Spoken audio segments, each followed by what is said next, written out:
Morning guys! Ipapasyal ko kayo ngayon dito sa malamig na lugar. Charot! Nakikita nyo yan? Nakikita nyo yan? Nakikita nyo yan?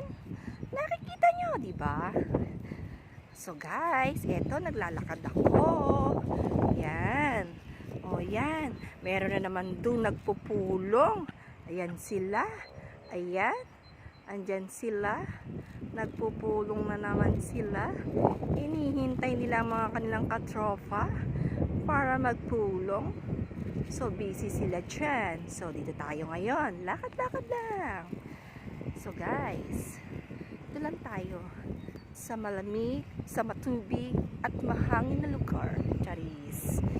So guys, kamusta naman ang buhay-buhay natin? Ha? Enjoy lang kahit mahirap.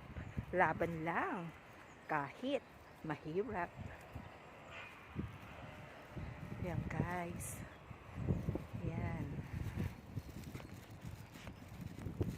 Yan guys, diba? Dito may playground. Diyan, playground ng mga bata. So yan, ang playground nila. Yan, yan sila maglalaro. At tayo sa walang naglalakad. Charis.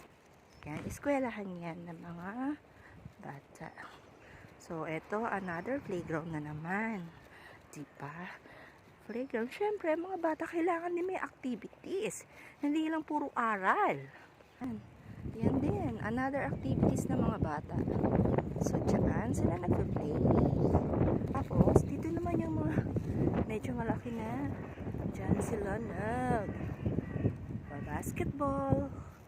And then, meron dyan na, ayun, parang duyan, plak talaga yun. Thank you guys for watching.